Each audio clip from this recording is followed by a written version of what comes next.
pag i-click natin to, maano na natin yung go home. Tapos may home na din tayo. So yung sa home natin, kasi may ginawa tayong wala namang link. Pero bakit lumabas siya? Sa home yung go to home. Ito lang dapat. Or else kasi nasa app siya nakalagay. Let's say home, then about,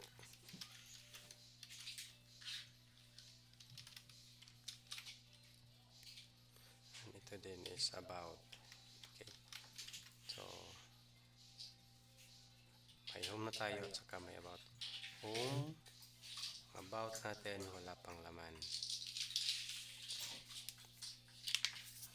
So unti-unti may natutunan, no? So pero hindi pa siya correct. Let's say dito may home na tayo. Welcome to the home page. Then let's say gagawa tayo ng about page. Okay, about .csx. Okay, so paano ba ginawa? So React from React. So import,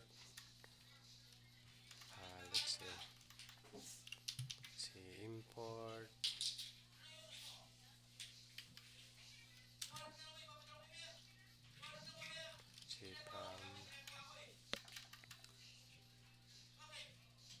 from RCE. Ito ata yun. So, okay. So yun yung pinakaano niya, no? Import.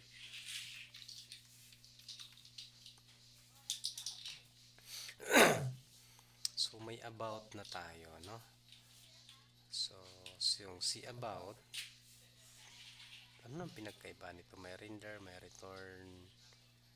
So ito return lang, function lang, home.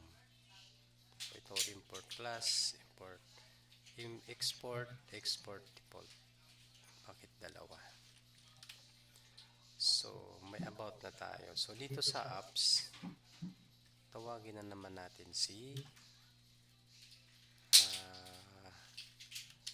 import about. Okay, so tapos ilagay natin yung about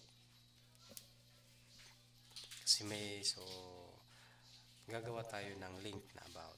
Okay, so about.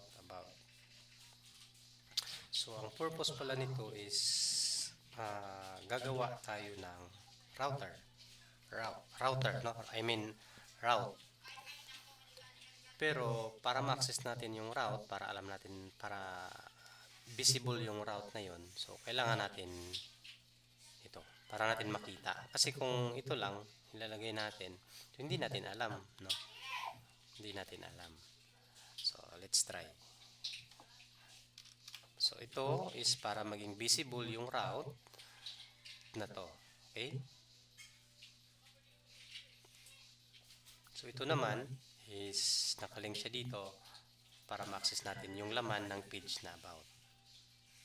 So ito yun. So about. So try natin. So sa home, may home tayo. Sa about, may about page tayo. So yun, na ano na natin. So paunti-unti, no? So siguro sa ngayon yun lang muna yung pag-aanohan natin, no? What else?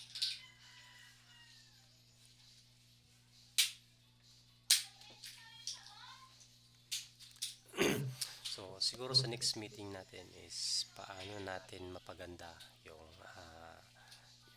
apply na natin ng CSS, no? So yung CSS natin, so hindi tayo mag-apply dito ng mga iba't ibang let's say mga CSS framework like Bootstrap or Tailwind. So manual, so mag-ano din tayo kay AI. Okay, so yun lang muna.